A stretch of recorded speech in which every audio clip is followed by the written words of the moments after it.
lähtijää radalla. Timo Suojanen on kokenut mies, parikymmentä vuotta jo kiihdytysajoa Mustangeilla, erilaisilla sellaisilla. Nyt ollaan 80 Moss-mallin bussella. Ja Suojanen Kitinojalta laittelussa 7. ajalla 9.579 ja 2.23 loppunopeutta. Jonkun verran kovempaa, eli yli sekunnin kovempaa ajoi Timo Orhanen autollaan 69 Camaro on hyvässä iskussa. Sillä on Ruotsalissakin ajettu.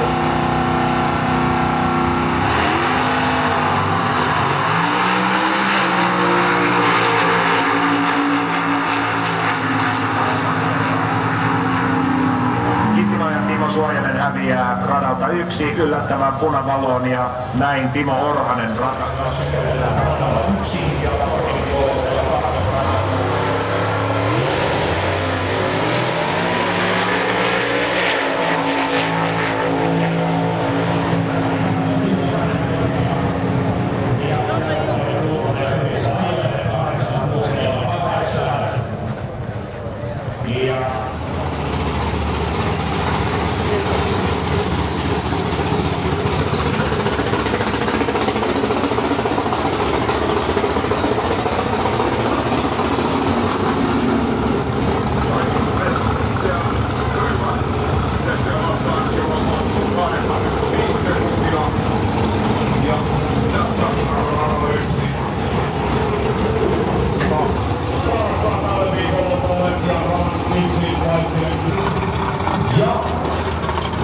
Johtuen Kaavion tulevaisuudesta, Kaavion mukainen soolo.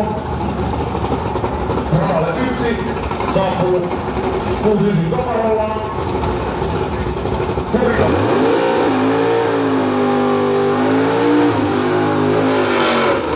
Orhanen ajalla 8.493 ja 252 kilometriä tunnissa. Orhasen Kiinnin ilmoittama paras aika 8.33 ja 2.49.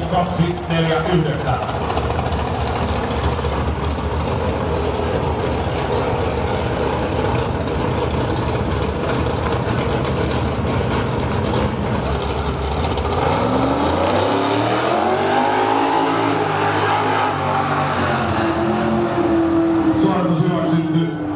Orhanen finaali hiljentää huomattavasti lopussa ja maalissa 10.340 ja 165 kilometriä tunnissa. Siinä oli Autulo ja 0,1 pistenumeroilla Tietoinen Helsingistä ja radalle 2 saapuu Rovaniemältä 88 vuoden Sportsterilla. Aivan käsittämättä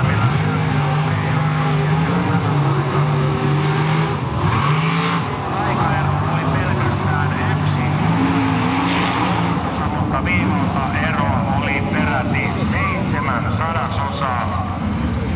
Oli se kyllä mahtava Ari Pietilän reaktio. Hän mietti, että otetaan nyt sitten kunnon hulesotti tähän kohtaan, eli ihan täydellisellä lähdöllä. Vähän riskipelilläkin ehkä. Ja näin Pietilälle komea kilpailuvoitto.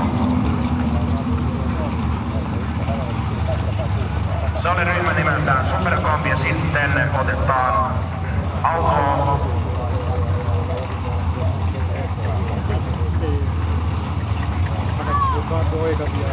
Ja nyt tarkistetaan sitten Timo Orhosen tekniikkaa, onko siellä kaikki ok.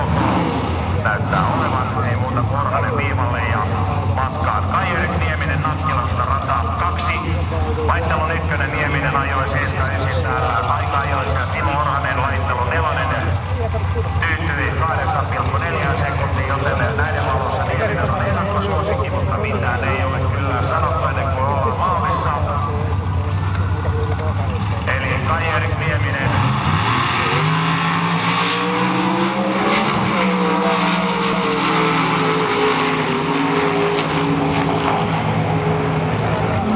Kai-Erik Nieminen todella tyylikkäästi mies kilpailun nopeampana ottaa myös koko kisavoiton. 7.888